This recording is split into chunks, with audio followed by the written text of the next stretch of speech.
Hello बच्चों, नमस्कार। मैं दीपक द्विवेदी आप सभी का अपने ऑनलाइन क्लास पर स्वागत करता हूं। कैसे हैं आप सब?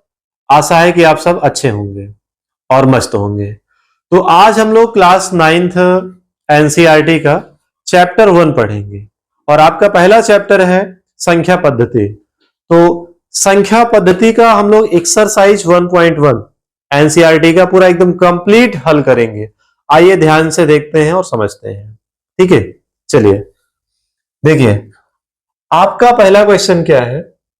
ये एक्सरसाइज प्रश्नावली। ठीक है, प्रश्नावली आपकी क्या है? प्रश्नावली 1.1 है। ठीक है, ध्यान से देखिएगा। पहला क्वेश्चन क्या है? कह रहा है क्या शून्य एक परिमेय संख्या है? 0। क्या इसे आप p अपान क्यू के रूप में लिख सकते हैं, जहां p और q गुणांक है और q नॉट इक्वल टू 0 है। आपसे ये कह रहा है कि क्या शून्य 0, ठीक है, कह रहा है कि क्या 0 एक परिमेय संख्या है। ठीक है, बात समझ रहे हैं कि नहीं? और क्या इसे आप p अपान क्यू के रूप में लिख सकते हैं? हाँ, बिल्कुल लिख सकते हैं। ये देखिए, बटे 1 कर दीजिए p अपान क्यू के रूप में। ये संख्या हमारी p अपान क्यू के रूप में लिखी जा चुकी है और p और q पूर्णांक है, ये भी कंडीशन को फॉलो कर रहा है। ठीक है, और q नॉट इक्वल टू 0। ठीक, ये देखिए यहां पर, ठीक है बच्चों, ध्यान से देखिएगा, यहां पर हमारा q नॉट इक्वल टू 0 है, हर में हमारा 0 नहीं है। तो इसे हम क्या कर सकते हैं? p अपान क्यू के रूप में लिख सकते हैं। यही हमारा क्या होगा? यही हमारा इसका आंसर हो जाएगा। ठीक, इसका आंसर ये हो जाएगा। चलिए, तो पहला क्वेश्चन हो गया। इसी प्रकार से हम लोग दूसरा क्वेश्चन देखते हैं। आइए देखिएगा ध्यान से, क्वेश्चन नंबर 2। ठीक है, क्वेश्चन नंबर 2 में क्या कह रहा है? 2 में कह रहा है कि 3 और 4 के बीच में 6 परिमेय संख्याएं ज्ञात कीजिए। तो बच्चों, जितनी परिमेय संख्या आपसे ज्ञात करने के लिए कहे उसमें आप +1 कर दीजिए। बस +1 करके आंसर और हर में गुणा कर दीजिए, काम खत्म, आराम से आंसर आ जाएगा। कह रहा है 3 और 4 के बीच में 6 परिमेय संख्याएं ज्ञात कीजिए। ये 6 परिमेय संख्या हमसे कह रहा है ना, तो हम क्या करेंगे? 6 + 1 कर देंगे। 6 + का 1 यानी 7। ठीक है, तो हम क्या करेंगे? 7 से अंश और हर में हम गुणा कर देंगे। देखिएगा ध्यान से, यहां पर क्या लिखा है आपका? ये 3 लिखा है, तो हम गुणा किससे करेंगे?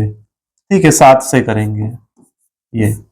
ठीक, और इधर 4 लिखा है, अंश और हर दोनों में 7 से गुणा कर देंगे। ठीक, आगे देखिएगा, गुणा करते हैं। अंश का गुणा अंश से, हर का गुणा हर में। 3 सते 21, 21 बटे 7 और 4 सते 28, 28 बटे का 7। अब इसके मध्य का, इसके बीच का आपको कितनी संख्या लिखना है? 6 परिमेय संख्या लिखना है ना। इसके बीच का यानी हम इन दोनों संख्याओं को छोड़ देंगे और इसके बीच की संख्या लिखेंगे। ठीक है, इसके बीच की संख्या लिखेंगे। ठीक, तो 21 बटे 7 इसको छोड़ दीजिए, हम लिखेंगे 22 बटे 7, 23 बटे 7, 24 बटे 7, ठीक है, 25 बटे 7 और उसके बाद हम क्या लिखेंगे? 26 बटे 7 और फिर हम लिखेंगे 27 बटे का 7। ठीक है बच्चों, कितनी संख्याएं? 6 कह रहा था ना, देख लीजिए 6 हो चुकी हैं। 22, 23, 24, 25, 26, 27। ठीक है, 6 संख्याएं कह रहा था, 6 हमने लिख दिया है। यही हमारा क्या हो जाएगा? यही हमारा आंसर हो जाएगा। ठीक, तो इस प्रकार से हम लोग क्वेश्चन नंबर 2 को भी सॉल्व कर लेते हैं प्यारे बच्चों। यदि आपको वीडियो पसंद है तो चैनल को लाइक, सब्सक्राइब और शेयर जरूर करें और कमेंट करके बताएं कि हाँ वीडियो कैसा है। ठीक है बच्चों, अब देखिए क्वेश्चन नंबर 2 तक तो हम लोग कर लिए। ठीक, थोड़ा सा इधर इरेज कर देते हैं, ये कीड़े हैं, डिस्टर्ब कर देते हैं। चलिए, और इसकी पीडीएफ आपको टेलीग्राम पर मिल जाएगा। आप हमारे टेलीग्राम चैनल को जाके ज्वाइन कर लें। ठीक है, और वहां से आपको इसका पीडीएफ मिल जाएगा। ठीक है, तो अब देखिए क्वेश्चन नंबर अगला करते हैं। ठीक, क्वेश्चन नंबर 3 देखिए, ध्यान से देखिएगा और समझिएगा। क्वेश्चन नंबर 3 आपसे क्या कर रहा है? कह रहा है कि 3/5, ठीक है, 3/5, 3/5 और 4/5, ठीक है, 4/5 के बीच की 5 परिमेय संख्याएं ज्ञात कीजिए। 5 परिमेय संख्या आपको बताना है, कोई दिक्कत नहीं, जितना पूछ रहा है उसमें आप +1 कर दीजिए। 5 परिमेय संख्या बताना है ना, 5 + का 1 कर दीजिए यानी 6। 6 से हम लोग अंश और हर दोनों में गुणा कर देंगे। ठीक, चलिए 6 से गुणा करते हैं। ये 3/5 लिखा है, ठीक, 6 से गुणा कर दीजिए अंश और हर दोनों में। इधर क्या लिखा है आपका 4/5 अंश और हर, ठीक, दोनों में हम 6 से गुणा कर देंगे। गुणा कर दीजिए, अंश का गुणा अंश से, 3 छक 18, नीचे क्या लिखा है 5 छक 30, और इधर क्या लिखा है 4 छक 24, नीचे 5 छक 30। ठीक, अब इसके बीच की 5 परिमेय संख्या हमको लिखना है। ठीक है, तो इनको छोड़ देंगे, इनके बीच की 5 परिमेय संख्या लिखेंगे। 18 के बाद क्या आता है 19/30 कामा 20/30 कामा 21/30 कामा, ठीक है, 22/30 कामा 23/30। तो हमको 5 परिमेय संख्याएं लिखना था। ठीक, पहली संख्या, दूसरी, तीसरी, चौथी, पांचवी, 19, 20, 21, 22, 23 है। ठीक है, यह इसका आंसर हो जाएगा। ठीक, इस प्रकार से क्वेश्चन नंबर 3 हमारा हो जाता है। अब आइए इसी क्रम में हम लोग क्वेश्चन नंबर 4 देखते हैं। ठीक, क्वेश्चन नंबर 4 देखिए। 4 में आपको, इसी में आपको IIII करके 3 पॉइंट दिया है, 3-4 पॉइंट है, देख लेते हैं। कारण नीचे दिए गए कथन सत्य है या असत्य है, कारण के साथ अपने उत्तर दीजिए। रीजन हमको आपको बताना है क्या रीजन है, सत्य है असत्य है और क्यों है। ठीक, तो पहला प्रश्न आपका है, कह रहा प्रत्येक प्राकृतिक संख्या एक पूर्ण संख्या होती है। इधर क्या कह रहा प्राकृत संख्या, ठीक है, प्राकृत संख्या बराबर, बात कर रहा है प्राकृतिक संख्या। नेचुरल नंबर्स क्या होती हैं, तो हमने आपको पढ़ाया था गिनती में प्रयोग होने वाली संख्याएं। ठीक है, 1 से लेकर इनफाइनाइट तक।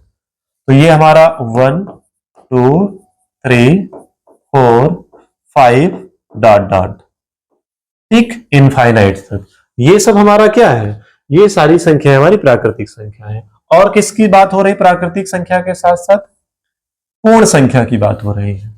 ठीक है, पूर्ण संख्या, तो इधर हम लिख लेते हैं पूर्ण संख्या। अब देखिए पूर्ण संख्या, और पूर्ण संख्या बच्चों कहां से स्टार्ट होती है, होल नंबर्स, 0 से स्टार्ट हुआ करती है ये आपकी। तो 0 1, ठीक है, कामा 2 कामा 3 कामा डॉट डॉट, और ये भी आपका इनफाइनाइट अनंत तक होती है, कभी खत्म नहीं होती है। ठीक है बच्चों, तो ये तो ठीक था। अब दोनों में थोड़ा सा आप ध्यान से अगर देखिए तो पता चल जाएगा, कह रहा प्रत्येक प्राकृत संख्या, ठीक है, ये कीड़े बहुत डिस्टर्ब कर रहे हैं, बहुत परेशान कर रहे हैं। ठीक है, बहुत परेशान कर दे रहे हैं। तो हम लोग पढ़ रहे थे क्वेश्चन नंबर 4। ठीक है, अब इधर ध्यान से देखिएगा। ठीक है, ध्यान से इधर देखिएगा और समझिएगा कि कह रहा प्रत्येक प्राकृत संख्या, जितनी भी प्राकृतिक संख्याएं हैं एक पूर्ण संख्या होती हैं। तो आप ध्यान से देखिए, जितना प्राकृतिक संख्याओं में जो कुछ भी लिखा है सब पूर्ण संख्याओं में आपका लिखा हुआ है। तो सत्य असत्य बताना है ना, इसका आंसर क्या हो जाएगा, यानी इसका आंसर आपका होगा सत्य हो जाएगा। ठीक है, इसका आंसर आपका सत्य हो जाएगा। प्रत्येक प्राकृत संख्या आपकी क्या होती है, पूर्ण संख्या होती है। तो ये था पहला वाला। ठीक है, तो हम लोग इसका पहला वाला, चौथे का पहला हल कर लिए।